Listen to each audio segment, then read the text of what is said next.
नमस्कार दोस्तों। धान की रोपाई तो आप कर चुके हैं, लेकिन धान की फसल में फुटाव ज़्यादा नहीं हो रहा है, कल्ले ज़्यादा नहीं निकल रहे हैं, या फिर अगर कल्ले ज़्यादा निकल चुके हैं तो आगे चल कर के आप चाहते हैं कि बालियाँ ज़्यादा अच्छी निकले। देखिए मेरे पास यहाँ पे धान है, ये इसमें फुटाव बहुत ही शानदार फुटाव हो चुका है। यहाँ पे अगेती धान लगी हुई है ये। तो ऐसा आपको फुटाव चाहिए, ज़्यादा से ज़्यादा बालियाँ भी चाहिए, तो दोस्तों आपको सिर्फ और सिर्फ पूरी धान की फसल में एक स्प्रे करना है। और आप चाहते हैं कि बाली की निकलने से पहले भी हम स्प्रे करें, तो आप 2 स्प्रे कर सकते हैं। ऐसा जादुई फॉर्मूला बताऊंगी, बहुत ही शानदार आपकी धान की फसल में रिजल्ट देखने को मिलेगा। देखिए कई बार ऐसा होता है धान की फसल में जिंक की कमी आ जाती है, कई बार मैग्नीशियम की कमी आ जाती है, किसान भाई को समझ में नहीं आता है। कई बार हाई पीएच होने की वजह से भी पौधा पोषक तत्व को अपटेक नहीं कर पाता है। तो फटाफट जो भी कमी आ रही है उसकी पूर्ति करने के लिए आपको कॉम्बिनेशन बना करके स्प्रे कर देना चाहिए। स्प्रे से क्या होगा, पत्तों में छोटे छोटे से छिद्र होते हैं जिसे स्टोमेटा कहते हैं, उसके थ्रू पौधा डायरेक्ट अपटेक कर लेगा उस पोषक तत्व को, और जो कमी है वो पूर्ति हो जाएगी, जिसकी वजह से पौधा बहुत ही शानदार परफॉर्मेंस करेगा हर स्टेज में। आपको क्या स्प्रे करना है दोस्तों, खर्चा भी नहीं आएगा। ऐसा शानदार कौन सा स्प्रे करना है वो जानने के लिए वीडियो के अंत तक जरूर बने रहें। देखिए दोस्तों, धान की फसल में सबसे पहले तो आपको ये समझना है कि धान की फसल में क्या ज़्यादा आवश्यकता होती है। सबसे ज़्यादा देखिए यूरिया की आवश्यकता होती है, नाइट्रोजन की आवश्यकता होती है, और नाइट्रोजन के लिए सबसे सस्ता, सबसे आसानी से उपलब्ध होने वाला फर्टिलाइज़र है यूरिया। तो यूरिया को आप स्प्रे भी कर सकते हैं, और वैसे तो आप डालते ही हैं, लेकिन स्प्रे में करेंगे तो थोड़ा सा जल्दी रिजल्ट मिल जाएगा, और मात्रा भी बहुत कम लेनी होती है। यूरिया नहीं भी मिल रहा है तो 1-2 केजी तो कहीं भी आसानी से मिल जाता है, 1-2 केजी ही आपको स्प्रे में इस्तेमाल करना है। तो सबसे पहले यूरिया फर्टिलाइज़र लेना है, 1 केजी प्रति एकड़ के हिसाब से 1 केजी लेना है। 200 लीटर का ये घोल तैयार करना है। 200 लीटर एक टैंक लीजिए, उसमें घोल तैयार करना है आपको। 200 लीटर में सिर्फ 1 केजी आप लेंगे।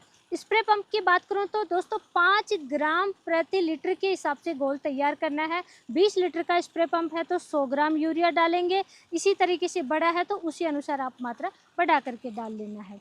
सेकंड दोस्तों, धान की फसल में सबसे ज़्यादा कमी आती है, वो आती है दोस्तों जिंक की। नई पत्तियों में पीलापन आता है, नई पत्तियां छोटी रह जाती हैं, बढ़वार रुक जाता है, और ये समस्या सबसे ज़्यादा देखने को मिलता है धान रोपाई के 15 दिन से 30 दिन के बीच में। धान रोपाई की उसके 15 दिन बाद में धान आप देखेंगे कि पीला पीला सा लगता है, कमज़ोर रह जाता है। कुछ किसान भाइयों का बहुत ही शानदार होता है। क्यों होता है, जहाँ की मिट्टी में दोस्तों आप फॉस्फोरस ज़्यादा डालते हैं, वहाँ पे दोस्तों फॉस्फोरस और जिंक की हमेशा लड़ाई होती है, वहाँ पे जिंक अपटेक नहीं होता है। क्योंकि फॉस्फोरस ज़्यादा है, जिंक आप डालोगे, रूट में डालोगे तो जिंक फास्फेट बन जाता है, और जो कि एक सॉलिड फॉर्म में हो जाता है, जिसकी वजह से ना तो फॉस्फोरस अपटेक कर पाता है पौधा, ना ही जिंक अपटेक कर पाता है। तो आपको स्प्रे के थ्रू फिर जिंक का इस्तेमाल करना है, और चिलिटेड जिंक नहीं दोस्तों, आपको जिंक सल्फेट का इस्तेमाल करना है।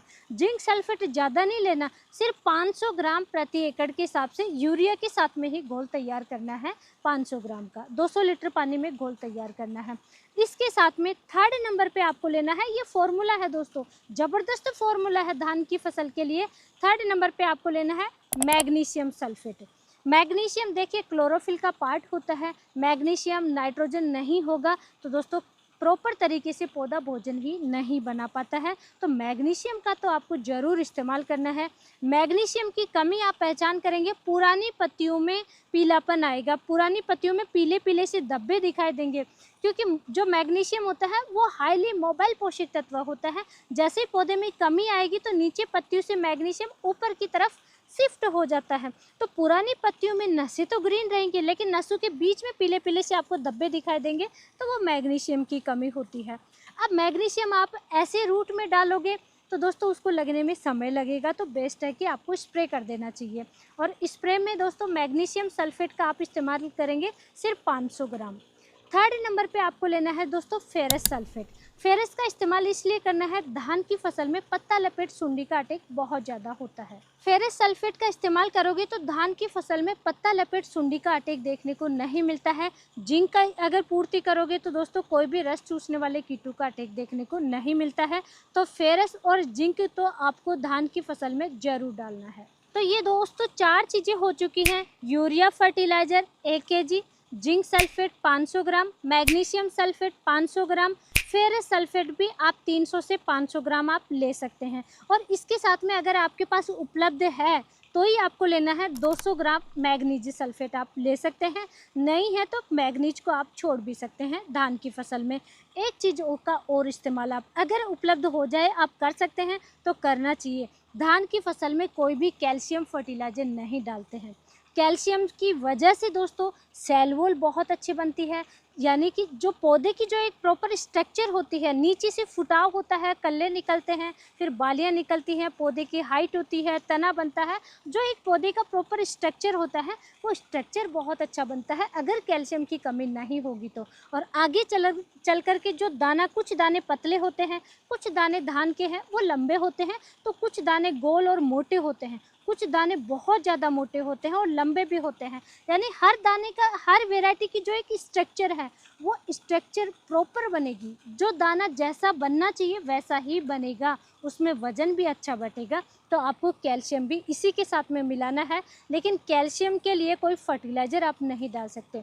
जिंक सल्फेट जहाँ डाल रहे हैं वहाँ पे दोस्तों आपको बुझे हुए चूने का पानी ले लेना है। ये एक कोशिश आपको ज़रूर करनी चाहिए, ये प्रैक्टिस है, जो किसान भाई करते हैं अच्छा रिजल्ट पाते हैं। क्या करना है, सिर्फ 500 ग्राम आपको चूना लाना है। चूना, कड़ी या लाइम जिसे हम कहते हैं वो लाना है आधा केजी 1 एकड़ के लिए। ला करके रात को मटके में भिगो करके रख देना है, थोड़ा उसमें पानी डालना है। और पानी डालने तो दोस्तों 1 से 2 केजी आप पानी डालिए, ज़्यादा पानी नहीं लेना और मटके को पूरा भरना नहीं है, नहीं तो जैसे ही पानी के संपर्क में चूना आएगा हीट जनरेट होती है, पानी बाहर निकलने लगेगा। तो मटके में पानी थोड़ा कम डालना है, 1-2 केजी पानी डाल दीजिए और रात भर के लिए छोड़ दीजिए, वो ठंडा हो जाएगा। नेक्स्ट डे उस चूने पानी को, बुझे हुए चूने पानी को, या तो आप ऊपर से पानी लीजिए और पूरा छान रहे हैं तो कम से कम 2 से 3 बार आपको छानना है। बारीक छलनी से या कपड़े से छानना है, डबल कपड़े से आपको छानना है। छान करके वो भी उस घोल में आप मिला लेंगे। सबसे लास्ट में मिलाएंगे बुझे हुए चूने का पानी जिसे हम कहेंगे, वो मिलाना है। और ये सब 200 लीटर पानी में 1 एकड़ के लिए मिला करके आपको स्प्रे करना है। आपका फुटाव नहीं हो रहा है धान की फसल तो फुटाव बहुत अच्छा होगा। आप चाहते हैं कि आगे चल कर के बालियाँ अच्छी निकले, यानी आप लगभग 35 दिन पे आप स्प्रे करें तो इसमें 100 ग्राम 200 लीटर पानी में आप दोस्तों बोरोन भी मिला सकते हैं, तो वो भी ज़बरदस्त फ़ायदा मिलेगा कि क्योंकि रिप्रोडक्टिव ग्रोथ की तरफ जब पौधा जाता है तो बोरोन का इस्तेमाल करना चाहिए, तब आप बोरोन भी मिला लीजिए, वैसे ही बहुत अच्छा रिजल्ट मिलेगा। इस फॉर्मूले को धान की फसल में 2 बार स्प्रे कर दीजिए, ऐसा शानदार रिजल्ट मिलेगा, बहुत ही शानदार रिजल्ट मिलेगा। कोई भी पोषक तत्व की कमी देखने को नहीं मिलेगी। Zinc, ferrous, magnesium, manganese, sulphur, calcium सारे पोषक तत्व चले गए। तो ऐसा फॉर्मूला दोस्तों ज़रूर अपनाइए अपनी धान की फसल में। आप जब धान की रोपाई करें उसके 15 दिन बाद से लेकर के आप जब पैनिकल इनिशिएशन स्टेज है, यानी धान लगभग 45 दिन 50 दिन का है, उससे पहले आप कभी भी स्प्रे कर सकते हैं, 2 बार कर सकते हैं, नहीं तो 1 बार तो आपको ज़रूर करना चाहिए। ऐसी ही प्रैक्टिकल नॉलेजफुल जानकारी के लिए वीडियो को लाइक करें, शेयर ज़रूर करें। धन्यवाद।